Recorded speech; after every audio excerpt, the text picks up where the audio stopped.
kamu ngambil jurusan apa? Psikologi ya? Ngambil jurusan psikologi. Wah, hati-hati, hati-hati nanti baca pikiran kita. Baca pikiran kita.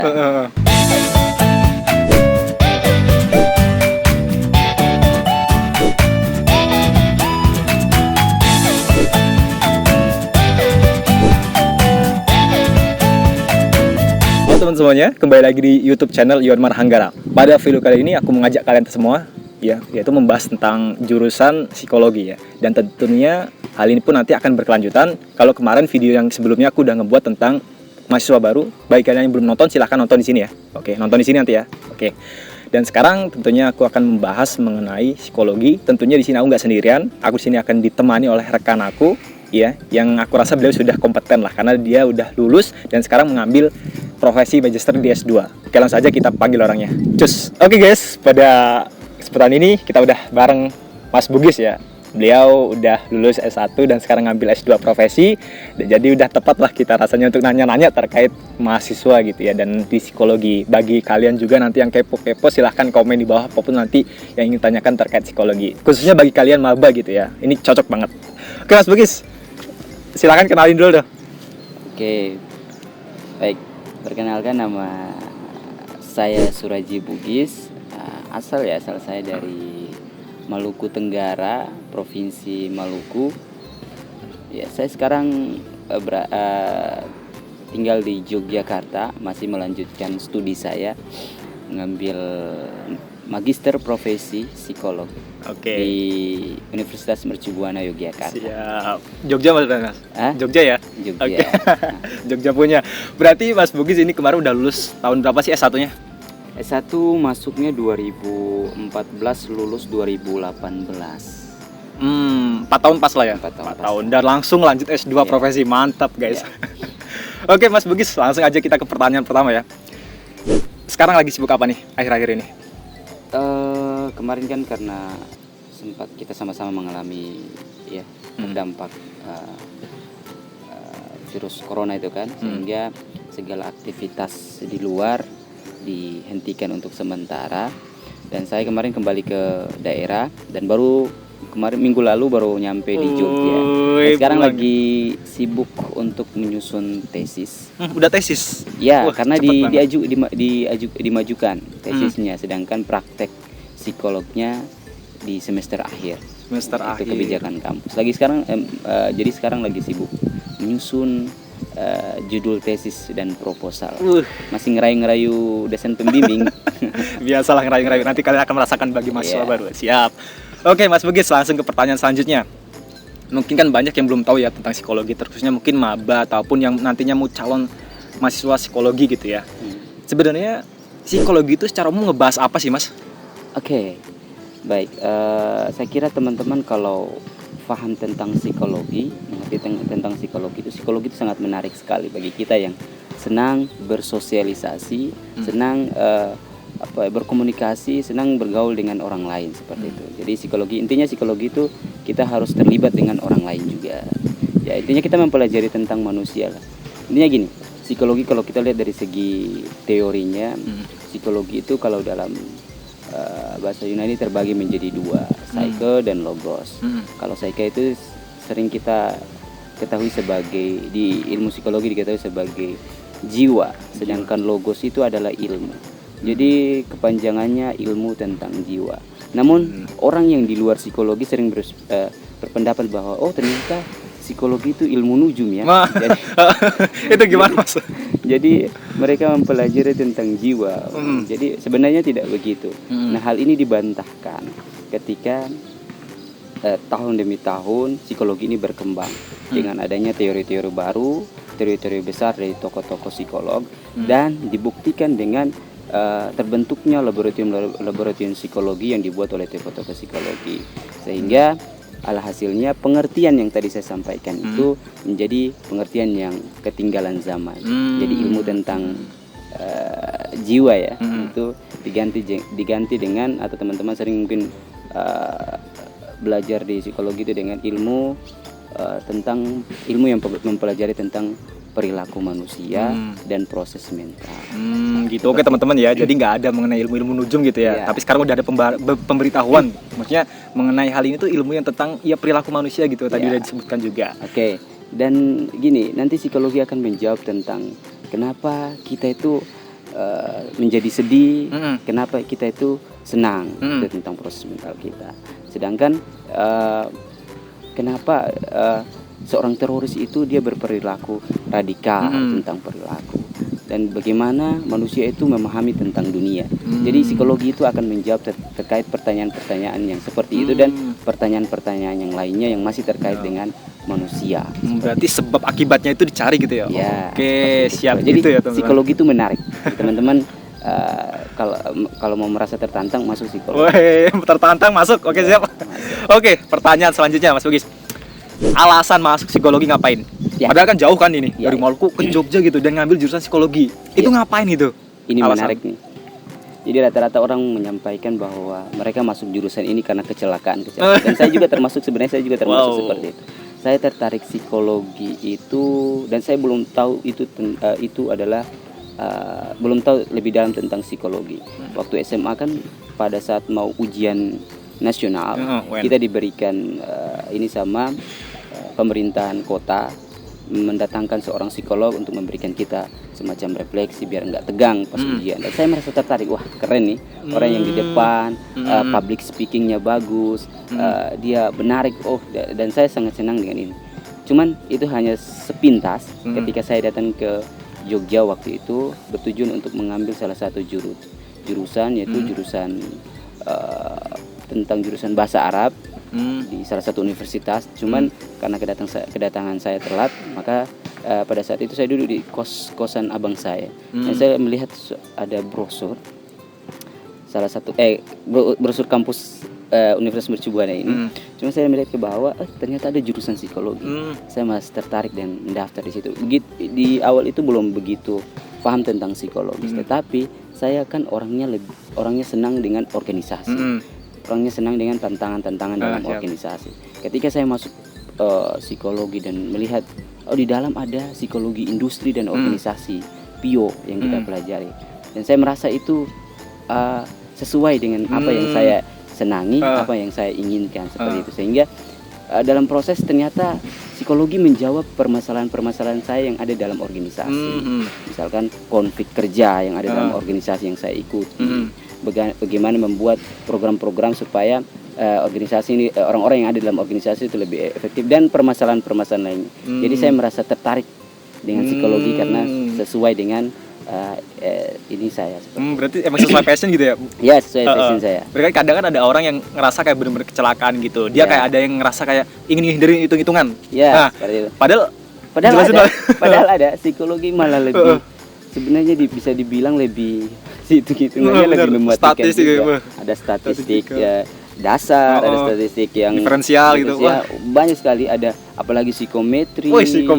Alat ukur dan tapi memang psikologi itu tidak seperti matematika supaya murni hitung-hitungan, tapi dia ada sedikit bumbu-bumbu supaya kita tidak begitu merasa bosan dengan belajar belajar statistik dan psikometri ataupun alat ukur. Jadi intinya menarik lah. Jadi buat kalian nantinya yang ingin daftar psikologi ataupun maba psikologi, jangan karena kalian ingin menghindari matematika ataupun hitung-hitungan masuk psikologi. Itu salah besar Mas. Soalnya di sana kita ketemu juga hitung-hitungan gitu. Cuman lebih menarik. Dia lebih menarik. Lebih menarik. Oke, gitu. Prakteknya lebih menarik daripada. Siap gitu. Oke, Mas Bugis, pertanyaan selanjutnya nih. Nah, kita masuk ke masalah hitung-hitungan. Ada nggak sih tugas yang berkesan? Tugas yang berkesan gitu. Tugas apa? Oke, tugas yang berkesan selama saya berada di psikologi 1 ya. Tugas yang paling berkesan itu ketika kami disuruh untuk mencari subjek. Untuk melakukan tes, psikotes seperti itu. Dan itu segala macam cara kami lakukan untuk mencari subjek, merayu dengan membayar nasi ataupun dengan minum dan lain-lainnya. Jadi itu tugas yang paling berkesan. Kita mencari subjek untuk tugas tes psikologi. Dan ada beberapa lagi seperti konseling kelompok, kita membahas hal-hal menarik di situ. Itu sih hal yang paling menarik. Dan subjek itu yang benar-benar harus kita jaga Mas ya. Dari jaga. awal sampai akhir, nanti akhir tes itu harus benar-benar kita jaga gitu kan. Harus konsisten dengan beberapa subjek yang kita ambil dari awal itu seperti itu. Jadi buat kalian ini menarik banget buat kalian ya. Kita nyari subjek, merayu, kita menjaganya bukan hanya menjaga si doi. Wah, apa itu? Selanjutnya nih Mas. Enak nggak enaknya kuliah di jurusan psikologi? Nggak enaknya dulu deh, apa nggak enaknya? Oke. Nggak enak. Nggak ada kan? Sebenarnya iya. Kalau saya sih nggak enaknya pas ketemu yang hitung-hitungan itu. Dan iya, yang paling nggak enak ketemu yang hitung-hitungan itu. Itu aja sih. Itu aja ya? Sedangkan yang lainnya memang dari dosen, dari mahasiswanya semua gokil. Jadi orang yang bilang dosen psikologi itu killer. Enggak sama sekali. Beda halnya ketika mereka di luar dan beda halnya ketika mereka di kelas. Jadi kalau kamu masuk di rata-rata di dosen kelasnya dosen psikologi itu sangat menarik. Mereka sangat menarik dan tidak membosankan. Kalau tidak percaya coba masuk. Dan banyak yang muda-muda juga ya, stylenya gitu. Stylenya. Mereka tuh kelihatan style bagaimana dosen psikologi itu kalau punya style lebih elegan. Dan gitu. Aku pun tertariknya banyak yang udah S1, S2, S3 dan tapi masih muda gitu loh. Jadi kayak seakan-akan wow, dosen itu muda tapi udah S2, S3. Yang paling saya senang itu kepedean kami orang-orang psikologi. Ya, jadi lebih jurusan psikologi ini lebih kepada fashion anak-anak muda gitu loh. Jadi iya lebih style gitu. Jadi teman-teman jadi nggak boring kalau teman-teman sudah masuk psikologi, apalagi masuk kelas dosennya rata-rata seperti itu. Dan mungkin Mas ya, kan banyak yang mungkin mengira ataupun ini emang udah rahasia umum bahwasanya kalau psikologi itu banyak kan cewek nggak sih Mas? Ayo. Iya. Ini juga mungkin perspektif dari masyarakat umum bahwa psikologi itu yang ngambil cuma cewek, kebanyakan cewek. Tidak. Jadi psikologi itu kalau di kampus saya sendiri ya memang lebih banyak cewek tapi tidak sebanyak yang kita bayangkan ya. Memang ya bilang 1/2 lah gitu. Intinya enggak beda-beda tipis aja lah. Jadi banyak laki-laki, banyak perempuan dan orang-orangnya gokil-gokil semua. Jadi salah ketika mereka bilang bahwa psikologi itu hanya kumpulan wanita-wanita. Salah. Ada juga kami pria-pria. Kami pria dong. Iya, pria-pria keren dan gokil. Siap. Jadi buat kalian kalau ingin cari mahasiswa yang keren-keren, psikologi. Oke, Mas Bogi, lanjut ke pertanyaan selanjutnya. Boleh. Oke, kita tanya ke mengenai skema perkuliahan nih. Kayak S1 ini kan, maksudnya kayak di semester 1 itu maba itu belajar apa sih, dan kayak bener-bener kayak nantinya ngambil mata kuliah kan ada biopsikologi, ada juga nanti kayaknya apa penelitian itu di semester berapa? Gimana ceritain? Oke, gini, teman-teman kalau baru ketemu dengan orang itu tentunya atau baru berada di salah satu kelompok, teman-teman harus kenalan dulu kan. Jadi tentunya sama seperti teman-teman baru masuk psikologi semester 1. Teman-teman di situ diperkenalkan apa itu psikologi, dasar-dasar psikologi itu apa sih, pengantar psikologi itu seperti apa. Nanti setelah itu masuk pada semester-semester pertengahan, teman-teman sudah mulai masuk pada teori-teori terkait psikologi.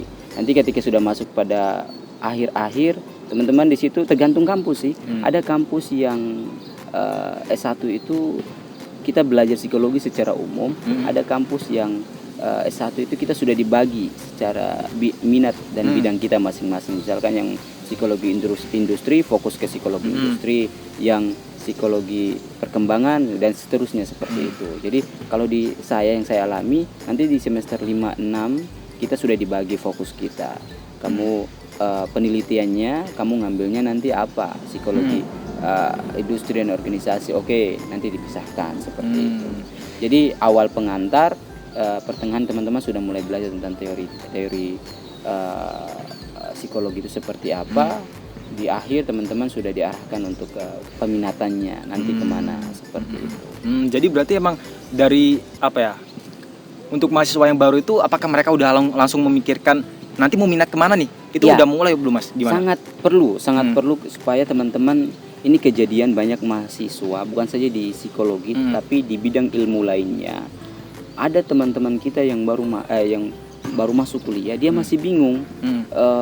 Dia ambil jurusan ini tapi tidak tahu mau larinya ke bidang apa seperti itu. Bahkan yang memang sudah ngambil jurusan itu tapi dia tidak tahu dia ngambil jurusan itu untuk apa. Jadi sangat perlu teman-teman sebelum masuk perkuliahan, teman-teman sebelum memilih jurusan atau bidang apa, teman-teman pikir dulu sesuai nggak sama passion saya, seperti itu. Itu yang saya butuhkan atau tidak. Nah, dalam hal ini dalam ilmu psikologi, teman-teman ketika dalam jurusan psikologi, teman-teman sudah masuk dalam psikologi, sebelum masuk ke teman-teman sudah ini nih fix nih, saya ambil jurusan psikologi. Nanti saya cari riset dulu. Jurusan psikologi itu ada bidang-bidang apa saja. Misalkan teman-teman temu psikologi industri, dia membahas tentang organisasi. Oh, saya sesuai dengan Oke, dari awal teman-teman sudah punya desain gitu. Bagaimana caranya supaya saya lebih fokus pada psikologi industri dan organisasi, sehingga teman-teman sudah punya tujuan di awal seperti itu, sehingga pas teman-teman masuk nggak bingung seperti saya juga waktu itu bingung. Akhirnya saya menemukan psikologi industri dan organisasi sesuai dengan saya. Jadi emang di awal kita harus mengetahui dulu mas ya? Harus merancang dari awal seperti itu. Gitu. Oke. Dan tadi sesuai juga dengan pembahasan tadi, kita ke pertanyaan selanjutnya. Prospek kerjanya ngapain aja mas gitu? Prospek kerja lulusan psikologi S1 dulu deh. Iya. Dia ngapain bisanya? Ya, ini mungkin sering ditanyakan oleh teman-teman kita yang di luar jurusan psikologi, dan bahkan yang lebih parahnya sering ditanyakan oleh orang tua kita yang ada di rumah seperti itu, yang belum paham terkait psikologi itu nanti kerjanya apa seperti itu. Jadi saya punya pengalaman ketika saya ngambil psikologi, dan saya pulang waktu itu ada keluarga saya yang nanya seperti ini, kamu ngambil jurusan apa? Saya bilang saya ngambil jurusan psikologi. Ngapain ngambil jurusan psikologi? Itu nggak jelas itu, nanti kamu nggak dapat kerja. Kenapa nggak ngambil keguruan aja supaya pas balik tes PNS terus dapat kerja yang ya terjamin seperti itu kan. Jadi masih ada pemahaman di keluarga kita yang ada di rumah seperti itu. Karena bisa dibilang kan psikologi ini kan ilmu yang baru. Ilmu yang baru. Tapi di sini saya akan sedikit menjelaskan terkait jenjang karir untuk sarjana psikologi. Benar. Satu ya. Oke, teman-teman harus bisa membedakan apa itu. Pertama, teman-teman harus bisa membedakan apa itu psikiater dan apa itu psikolog. Benar, psikiater psikolog. Kalau psikiater itu tentunya orang-orang yang berada pada jurusan ilmu kedokteran. Sedangkan psikolog itu tentunya dari jurusan psikologi itu sendiri. Bedanya gini, psikiater sama psikolog. Kalau psikiater dia bisa memberikan resep dan obat. Sedangkan psikolog berbeda. Kalau teman-teman mau mendapatkan gelar psikolog, teman-teman harus melalui proses S2 dulu. Di situ nanti seperti saya magister profesi. Nanti di situ teman-teman bisa mendapatkan gelar psikolog. Nah, perlu teman-teman ketahui terkait S2 psikolog itu terbagi menjadi dua. Magister sains dan magister profesi. Kalau magister profesi itu untuk kita yang jurusan S1-nya psikologi dan dilanjutkan linear lah, dilanjutkan ke jurusan S2 psikologi profesi. Kalau magister sains itu dia boleh lintas jurusan. S1 misalkan dia manajemen, S2 dia mau ngambil S2 psikologi, tapi dia masuknya ke sains. Cuman perbedaannya kalau psikologi profesi dia bisa membuka praktek, dia punya izin praktek karena dia punya gelar psikolog tadi. Sedangkan magister sains dia tidak bisa membuka praktek karena dia tidak punya gelar psikolog tadi. Dia hanya bisa melakukan penelitian dan menjadi dosen seperti itu. Nah itu intinya bisa jadi dosen, intinya bisa magister sains bisa jadi dosen dan bisa melakukan penelitian. Nah prospek kerja kita nih yang pertama untuk sarjana psikologi, misalkan psikologi klinis. Ini bagi teman-teman yang mengambil jurusan bidang psikologi klinis, teman-teman jangan khawatir. Teman-teman biasanya dibutuhkan di puskesmas, di rumah sakit. Di rumah sakit biasa mendampingi psikolog biasanya. Asisten psikolog gitu ya? Asisten psikolog seperti itu. Baru-baru ini saya kemarin pas tes PNS 2019 ya, atau iya 2019 atau 2020 saya lupa. Kemarin saya cek ternyata di Yogyakarta, di Bantul dan di Sleman itu membuka untuk psikologi klinis di puskesmas dan rumah sakit seperti itu. Jadi teman-teman jangan khawatir, di pemerintahan teman-teman juga punya, apalagi psikologi klinis punya peluang di sana seperti itu. Teman-teman juga bisa mengkonsultasi teman-teman yang mungkin punya stres, depresi, frustasi dan lain-lainnya seperti itu. Nah, sedangkan di jurusan psikologi industri dan organisasi nanti teman-teman bisa kerja di bank, di perusahaan dan di lain-lainnya seperti Jadi HR itu. gitu ya? Nah, nanti teman-teman ketika di perusahaan atau di bank teman-teman bisa jabatannya bisa menjadi HRD, Human Resource Development. Nah, itu. Nanti kerjanya seperti apa? Teman-teman ini nanti bisa sebagai yang menyeleksi karyawan, yang teman-teman bisa memberikan pelatihan-pelatihan khusus untuk mengembangkan performa karyawan, dan ada banyak lainnya seperti itu, training dan lain-lainnya seperti itu, atau penempatan jabatan yang sesuai dengan karyawan seperti itu. Itu di psikologi industri dan organisasi. Jadi jangan takut, apalagi teman-teman yang suka di industrial seperti itu, organisasi. Sedangkan di psikologi ada lagi nih psikologi pendidikan. Teman-teman juga bisa berada di psikologi pendidikan, teman-teman bisa jadi guru BK, guru konseling, guru PAUD, atau di SD juga bisa. Nah, teman-teman di situ nanti diminta untuk melakukan bimbingan atau membantu untuk menyelesaikan permasalahan siswa.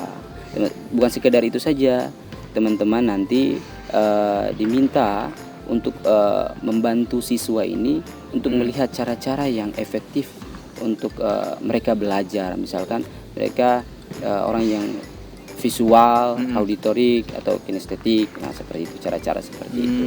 Juga teman-teman juga diminta untuk di situ teman-teman bisa melakukan penyeleksian program-program, misalkan nih program siaran TV yang boleh dinonton, program siaran TV yang baik yang boleh dinonton oleh siswa seperti apa.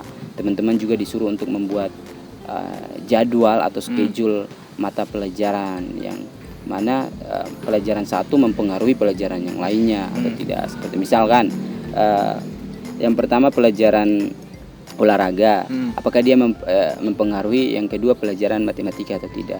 Kalau misalkan dia mempengaruhi atau bahkan memperhambat, maka bisa diganti. Jadi tugas teman-teman nanti di situ. Jadi jangan khawatir untuk yang ngambil bidang psikologi pendidikan seperti itu.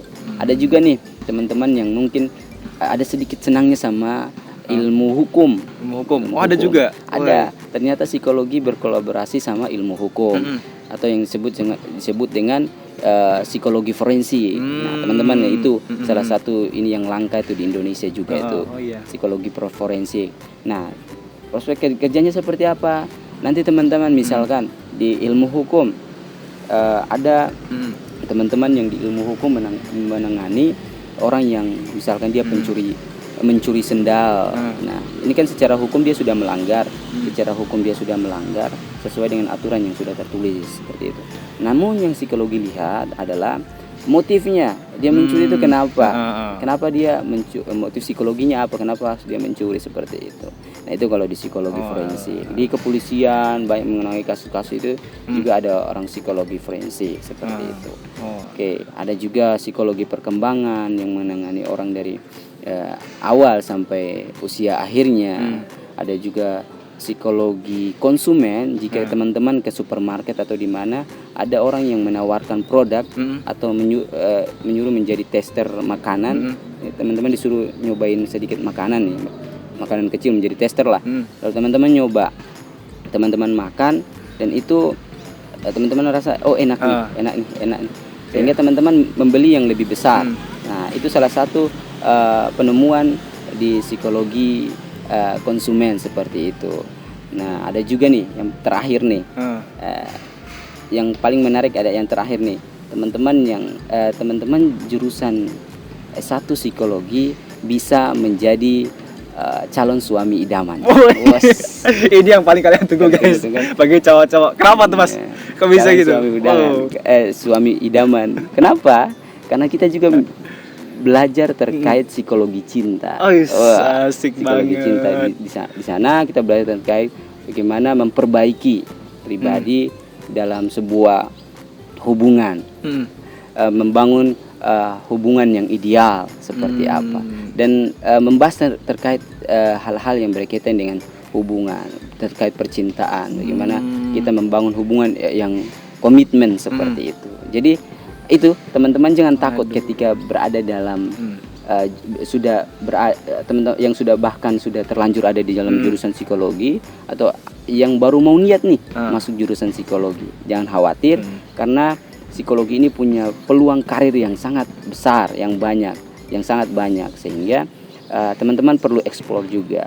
Dan tugas kita adalah karena ini ilmu baru dan ilmu yang modern, jadi teman-teman perlu memberitahu, mensosialisasikan kepada keluarga-keluarga teman-teman sekitarnya bahwa psikologi ternyata punya jenjang karir yang begitu banyak seperti itu. Iya sih, ternyata banyak banget guys ya teman-teman. Dan intinya selagi ada manusia di sana kita bisa berperan gitu Nasa. Berperan karena kita mempelajari terkait perilaku manusia seperti itu. Jadi intinya ada manusia berarti di situ ada ilmu psikologi. Jadi jangan khawatir bagi kalian maba yang baru memikirkan nanti prospek kerjanya ngapain nih, ataupun nanti kalian yang baru sekarang kelas 3 SMA memikirkan jurusan apa dan kalian kepikiran psikologi, jangan khawatir, prospek kerjanya banyak sekali dan intinya tinggal di minat kaliannya aja. Kalian tinggal mengembangkan diri kalian dan kalian harus yakin gitu ya. Betul. Oke.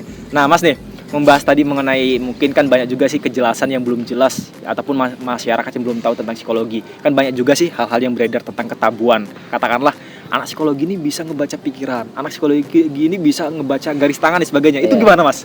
Jelasin dong. Iya. Aku sering banget soalnya. Iya, sama. Saya juga sering mendapatkan pertanyaan-pertanyaan seperti itu dari orang-orang yang di luar psikologi. Kalian tuh bisa baca pikiran. Baca pikiran.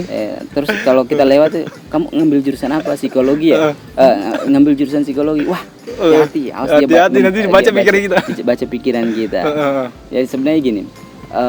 Kalau menghadapi orang-orang seperti itu ya kadang-kadang kita malas juga ya menjelaskan kalau mereka nggak paham itu. Jadi kadang-kadang kalau saya sih saya ikut bercandain ya gitu aja, tapi ketemu orang-orang yang memang benar-benar serius untuk mengetahuinya, kita jelaskan bahwa itu semua ada prosesnya. Tidak saya merta-merta kita langsung lihat kamu kamu gini. Enggak. Kamu gini, waduh. Ada prosesnya kalau kita lihat secara akurat ya. Ada proses, misalkan melihat kepribadian seseorang harus melalui tes psikologi. Ada beberapa tes seperti itu.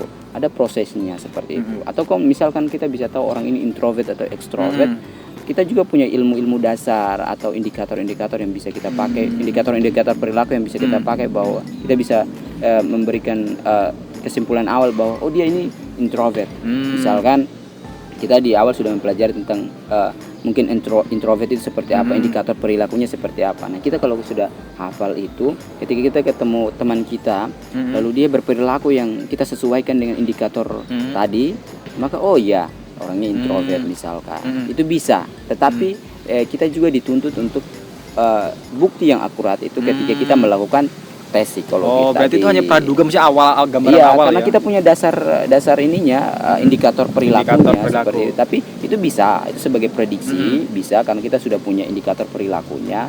Tetapi biar lebih akurat lagi, ada catatan yang ininya lagi, kita melakukan tes psikologi tadi. Jadi bagi teman-teman bahwa yang menganggap kami sebagai psikologi sebagai ilmu nujum itu salah. Iya guys ya. Ada prosesnya jadi ya, dan nggak sembarang orang bisa mengatakan dirinya introvert extrovert, dan kami pun yang berkecimpung di dunia psikologi pun kita memerlukan proses-proses seperti yang tadi Mas Bugi sampaikan. Jadi nggak semerta-merta wah dia introvert nih, wah dia orangnya gini, nggak bisa. Jadi butuh proses juga gitu guys. Jadi gitu buat kalian maba ataupun yang nantinya mau masuk psikologi, kalau misalnya kalian mau cari ilmu yang bisa membaca pikiran orang, nggak ada di sini gitu. Intinya banyak prosesnya gitu guys ya. Gitu.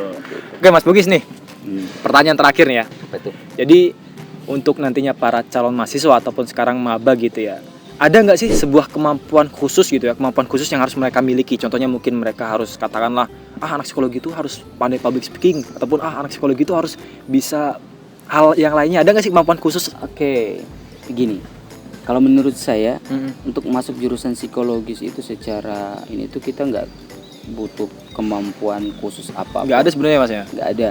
Cuman gini, ada 3 hal yang perlu teman-teman ketahui terkait. Jadi nggak ada kemampuan khusus gitu. Jadi intinya teman-teman harus paham apa itu psikologi dulu. Psikologi itu nanti apa yang kita hadapi. Misalkan yang namanya psikologi itu yang kita hadapi adalah manusia. Jadi apa yang harus kita punya, yaitu kita punya kemampuan bersosialisasi. Sosialisasi. Ya itu perlu, karena yang nanti permasalahan yang kita hadapi itu tentang manusia, manusia, nggak ada yang lain. Nah, tentang terus manusia. Bagi orang yang dia ngerasa kayak dirinya itu susah untuk bersosialisasi gitu, contohnya mungkin ada orang yang pendiam, pemalu, itu gimana Mas? Oke. Apakah dia nggak cocok masuk psikologi atau gimana? Sebenarnya bisa saja seperti itu, karena kalau misalkan orang yang kalau sudah separah antisosial, ya itu sudah pasti tidak cocok lah seperti itu. Tapi kalau orang yang masih dalam lingkup yang mereka sebut introvert gitu, masih bisa lah, karena yang namanya introvert itu masih ada jiwa-jiwa sosialnya seperti itu. Cuman dia sedikit membatasi, dia lebih fokus ketika sendiri seperti itu. Nah, tetapi dia orang yang sosial juga seperti itu, tapi ada waktunya.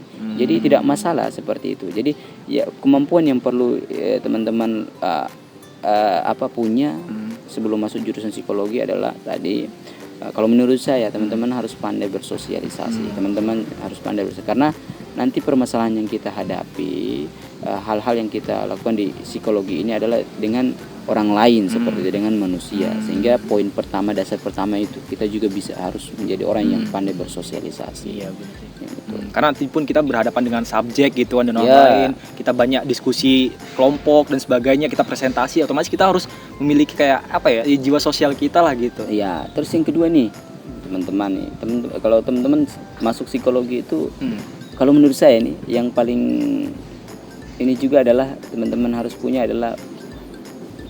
segudang pertanyaan terkait manusia. Berarti kritis ya terhadap manusia. Ya, jadi banyak pertanyaan-pertanyaan yang nanti teman-teman akan tanyakan di psikologi nanti. Jadi itu bisa mengembangkan pengetahuan teman-teman terkait psikologi. Yang kedua, intinya penasaran terkait psikologi seperti apa. Yang ketiga itu teman-teman, ini orang bilang bahwa kalau di psikologi bilang kita masuk psikologi ini ada istilah-istilah kita rawat jalan. Nah, benar. Gitu ya. Rawat jalan sebenarnya gini, teman-teman. Berobat jalan mahasiswa gimana? Iya. Kita rawat jalan atau berobat jalan itu bukan seperti yang di rumah sakit yang itu ya, seperti itu. Cuman gini, yang dimaksud rawat jalan adalah ketika kita di lingkungan sosial kita, kita sering mungkin disebut, kamu egois banget sih. Benar. Kamu kok kayak gitu, kamu orangnya idealis banget sih, kamu gini. Nah, mungkin kita evaluasi diri, oh ternyata saya orangnya gini ya. Dengan masuk psikologi, teman-teman bisa memperbaiki diri teman-teman di situ. Yang tadinya bilang egois, oke, saya coba untuk dengan mempelajari psikologi ini saya mendapatkan ilmu-ilmu terkait hal yang sama dengan permasalahan saya coba untuk memperbaiki diri. Jadi teman-teman lebih, dengan psikologi saya bisa mengetahui permasalahan saya itu seperti ini. Di sini saya juga bisa memperbaiki diri saya seperti itu. Jadi ada 3 hal yang menurut saya itu sangat penting bagi teman-teman yang mau masuk jurusan psikologi. Iya sih, karena emang yang aku rasain pun emang itu sih. Jadi kita memiliki teori, kita memiliki pemahaman, dan itu pun bisa kita terapin dalam diri kita gitu. Sebelum kita terapin ke orang lain, kita nyoba di diri kita. Ketika tadi Mas Bugis bilang mengenai egois gitu, kita lihat sih indikator egois apa dan cara penanganannya gimana. Ketika kita terapin, ternyata kayak gini rasanya gitu. Dan ternyata emang kayak berhasil gitu. Jadi emang pamnya dibilang berobat jalan, ya istilahnya ya emang kayak gitu sih. Kita juga bisa membantu teman-teman kita dengan penerapan seperti tadi. Jadi intinya hal-hal itu tidak lari dari kehidupan kita, karena yang kita pelajari itu ilmu tentang manusia itu sendiri, perilaku manusia itu sendiri, dan proses mental kita seperti itu. Jadi kita langsung praktek pada diri kita ya. Langsung praktek pada diri kita, nggak jauh dari situ. Iya bener. Jadi ya nggak sia-sialah belajar psikologi. Selain kita mendapatkan sarjana, kita pun kayak merasa itulah kita mengobati diri kita sendiri selama perkuliahan. Enaknya gitu guys. Oke guys, gitu tadi ya terkait psikologi. Mas Bugis, terakhir banget, pesannya dong untuk para mahasiswa baru yang nantinya berkecimpung di jurusan psikologi. Pesan apa nih? Ya intinya gini teman-teman, psikologi itu ilmu modern, ilmu yang sesuai dengan teman-teman milenial seperti itu, dari segi aktivitasnya, ilmunya dan lain-lainnya itu asik. Jadi teman-teman, harapan saya teman-teman bisa berkecimpung di jurusan psikologi. Gitu. Karena ada banyak hal-hal menarik di dalamnya. Yang karena kita mempelajari terkait manusia, jadi itu menarik. Apalagi kalau misalkan masuk ke situ, dapat jodoh di situ juga kan lebih menarik. Jodoh psikologi. Oke. Intinya psikologi itu menarik. Menarik, oke. Oke, siap teman-teman. Jadi pembahasan mengenai psikologi tadi seperti itu ya. Buat kalian yang ngerasa kayak salah jurusan ataupun ngerasa pengen pindah ataupun bagi kalian yang belum masuk jurusan apapun atau katakanlah masih lulus gitu ya, lulus dari SMA, misalnya nyari-nyari jurusan psikologi, ya ini menarik gitu bagi informasi buat kalian ya. Intinya seperti itu. Ini bukan ilmu yang tentang ilmu nujum atau sebagainya, bukan ilmu tentang baca pikiran sebagainya. Jadi kita memiliki proses-proses tertentu. Oke, buat kalian, makasih yang udah nonton sampai detik ini. Kalau ada pertanyaan apapun silahkan komen di bawah ya. Kalau suka like, jangan dislike. Dan yang terpenting subscribe. Untuk membantu mengembangkan channel YouTube aku ya. Oke. Dan insya Allah nanti kedepannya kita akan membahas mengenai kehidupan mahasiswa dan ilmu-ilmu psikologi lainnya, tentunya dengan narasumber-narasumber yang menarik, kece, badai, abis makanya. Oke, Mas Bugis, makasih Mas. Salam Corona, siap. Oke guys, sampai jumpa.